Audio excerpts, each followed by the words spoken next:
On passerait à Jonathan. Est-ce que tu es prêt, Jonathan? Oh, merveilleux. Je commence. Mon nom est Jonathan Bolduc. Je suis professeur titulaire à l'Université Laval. Je suis directeur du programme en enseignement de la musique et je suis titulaire de la chaire de recherche du Canada sur la musique et les apprentissages à la faculté de musique. J'ai aussi la chance de bénéficier d'un statut de double emploi qui me permet de continuer d'enseigner au primaire. Donc, je suis aussi enseignant au primaire, au centre de services scolaires des découvreurs, ce qui me permet pour moi de cumuler ma pratique à mon enseignement universitaire, ce qui est génial pour moi.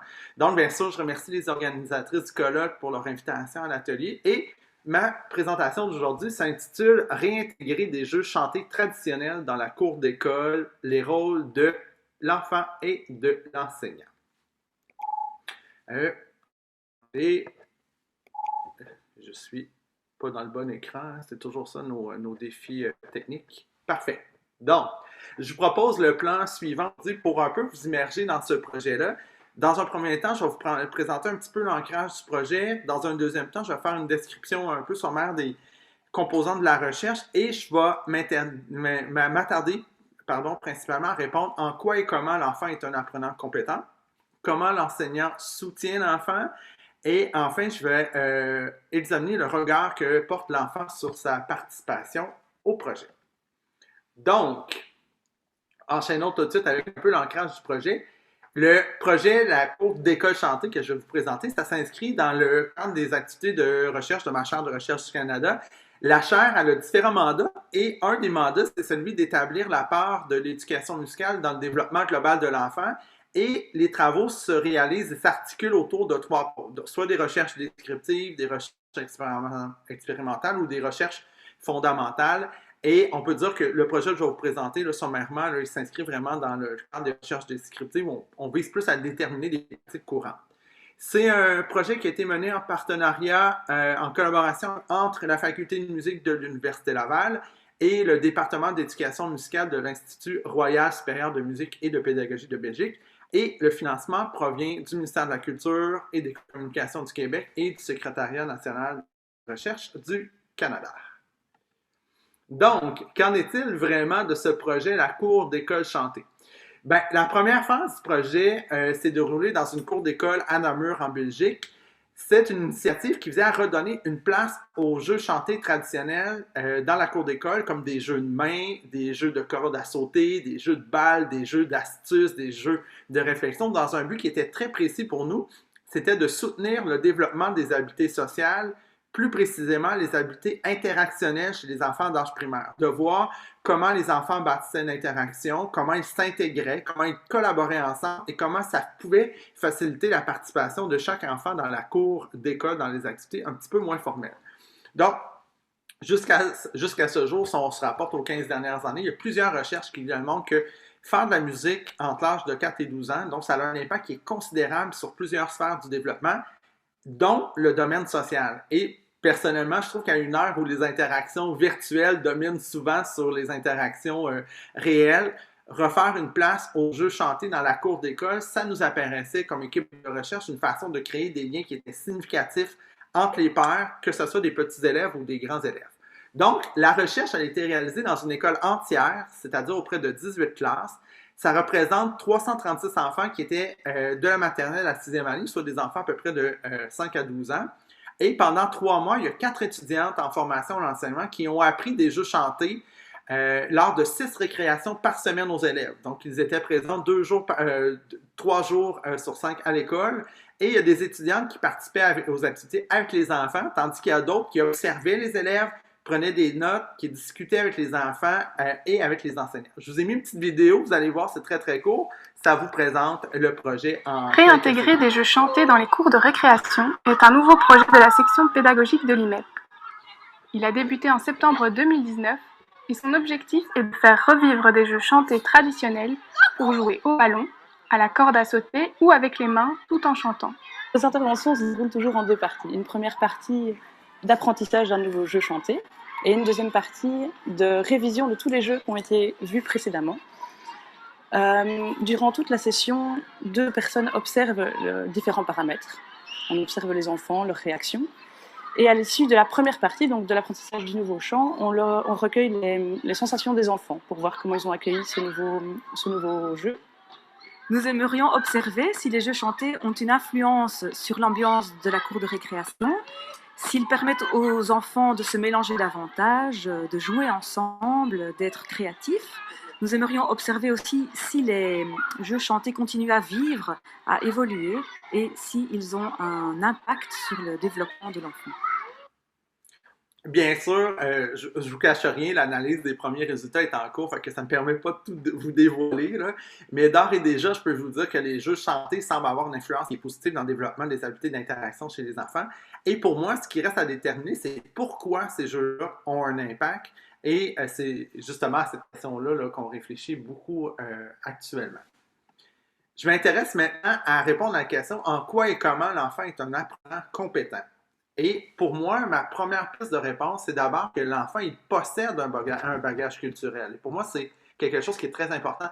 Je dirais que le projet, il vient confirmer, je dirais plutôt reconfirmer que chaque élève a sa propre culture et que c'est cette culture-là qui lui permet d'appréhender le monde qui l'entoure. Et que déjà à un jeune âge, les enfants ont des repères culturels qui leur permettent spontanément de s'intégrer dans ces jeux chantés-là dans la cour d'école.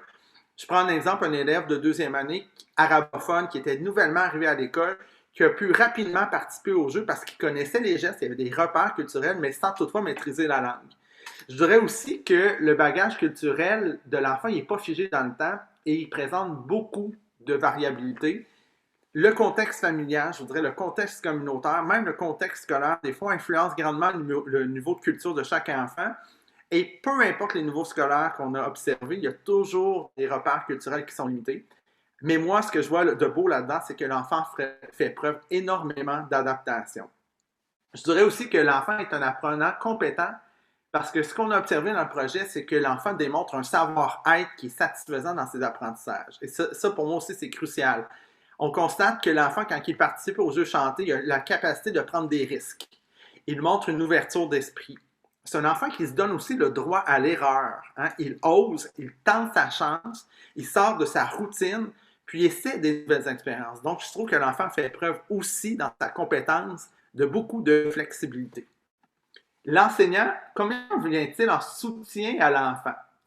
Je dirais un peu dans la même veine que l'enseignant, c'est un passeur culturel. Je dirais que l'enseignant est d'abord un éveilleur, au sens où il est là pour susciter l'intérêt pour la culture de l'enfant, en l'occurrence la culture belge, puis il incite beaucoup à l'appréciation, mais aussi à l'appropriation de la culture. C'est aussi un accompagnateur parce qu'il soutient l'expression artistique et culturelle des jeunes. Puis, tout au long du projet, on remarque que l'enseignant, il est là aussi pour maintenir un climat d'éveil et d'ouverture aux arts et à la culture et aussi à faire le pont entre la culture individuelle de l'enfant, mais aussi la culture générale francophone. Donc, c'est quelque chose aussi très important. Comment l'enfant, quel regard porte-t-il sur sa participation? Bien, d'abord, je trouve que l'enfant, il collabore avec des camarades qui ne sont pas nécessairement ceux qui ont dans son centre d'amis habituel. Donc, il démontre beaucoup une capacité de savoir vivre ensemble. C'est la pierre angulaire de ce projet-là. L'enfant est capable de reconnaître ses besoins, d'être avec respect. Il écoute les autres, il inclut les autres, il accepte les autres, il respecte les différences. Donc, pour moi, l'enfant, il est un être qui est très bienveillant là-dedans. Bien sûr, il aime aussi beaucoup apprendre dans le jeu.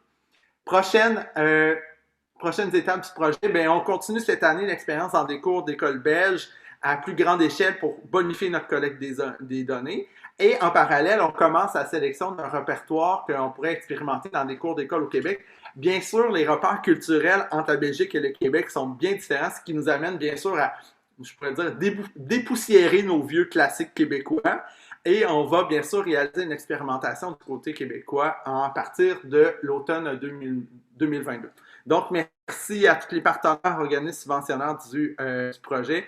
Et bien sûr, j'adresse toute ma reconnaissance aux organisatrices du colloque pour m'avoir invité. Donc, merci beaucoup. Merci beaucoup, Jonathan. C'est un projet vraiment super intéressant. Ce que je retiens et que j'ai aimé, c'est l'idée qu'en fait, laisser les enfants participer, c'est leur permettre de faire des erreurs. Puis des fois, c'est un des éléments qui bloque un peu les adultes. Cette dimension-là, je trouve ça vraiment intéressant dans ce que tu as présenté. Est-ce qu'il y a une ou deux interventions pour Jonathan? J'ai vu que Audrey avait beaucoup réagi, oui. Ah ouais, moi, c'est un tel projet me fait vibrer, là. C'est quelque chose, tu sais, le retour à la base, là.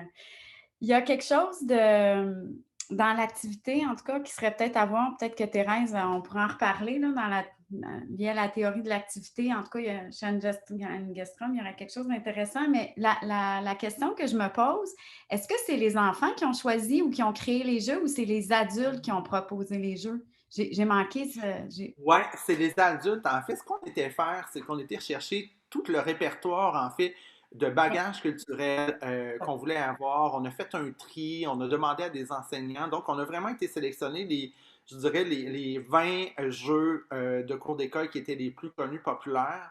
Parce qu'on se rendait compte souvent aussi que les enfants ne les connaissaient pas. Et C'est encore ça, pire, que les enseignants ne les connaissaient pas parce c'est qu'ils ne ça. les avaient pas appris à l'école. Donc, il y avait comme une espèce de fossé culturel qu'on voulait combler. Et c'était d'enlever aussi la pression des élèves qu'à l'école, il faut toujours apprendre juste des choses scolaires qu'on peut apprendre dans le plaisir. Donc, c'est là-dedans. Donc, on a puisé là-dedans. Et ça l'a permis aussi d'aller du côté Belgique francophone, d'aller un peu soutenir un peu leur culture, leur folklore, je dirais. Oui, mais c'est ça.